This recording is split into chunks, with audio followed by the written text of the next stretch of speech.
নজরকাড়া সৌন্দর্য ছড়াচ্ছে টকটকে লাল গোলাপ।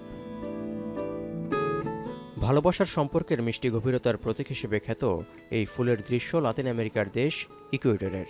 বিশ্ব ভালোবাসা দিবস বা ভ্যালেন্টাইন্স ডে উদযাপনের মাস ফেব্রুয়ারি ঘিরে দেশটির ফুলের বাগানে বেড়েছে কর্মব্যস্ততা।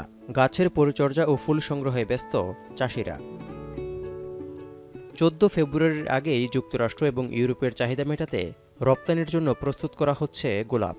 সবচেয়ে ভালো মানের গোলাপ সরবরাহের মধ্য দিয়ে বহির্বিশ্বের ফুলের বাজারে নিজেদের সুনাম ধরে রাখতে চান ইকুয়েডরের ফুল ব্যবসায়ীরা। নিজেদেরকে বিশ্বসেরা গোলাপের উদ্ভাবক বলেও দাবি করেন তারা। Definitivamente la rosa ecuatoriana es la mejor del mundo.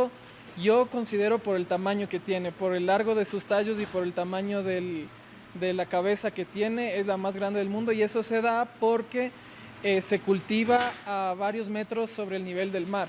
ইকুয়েডরের ফুল বিশ্বব্যাপী চাহিদার কারণে 2025 সালের বিশ্ব ভালোবাসা দিবস ঘিরে 18 জানুয়ারি থেকে শুরু হয়েছে রপ্তানি, যা চলবে আগামী 8 ফেব্রুয়ারি পর্যন্ত। প্রতিদিন গোলাপ দিয়ে লোড করা হচ্ছে কার্গো বিমান। ফুল রপ্তানি ঘিরে কুইটো বিমানবন্দরও বেড়েছে ব্যস্ততা। এবারের মৌসুমে ফুল রপ্তানি 3 থেকে 5% বাড়ার সম্ভাবনা দেখছেন বিমানবন্দর কর্তৃপক্ষ। Este año se prevé un crecimiento en términos de volúmenes de exportación en la temporada de San Valentín de entre el 3 y el 5%, considerando que el año pasado el volumen de exportado... La época más alta de movimiento de carga debido a la fiesta de San Valentín. En nuestros principales socios comerciales de Estados Unidos y Europa. ফুল ইকুয়েডরের প্রধান রপ্তানি পণ্যগুলোর মধ্যে একটি। দেশটিতে অন্তত 60 প্রজাতির গোলাপের চাষ হয়। 5000 একরের বেশি জমিতে আবাদ হয় অন্যান্য বাহারি ফুলও।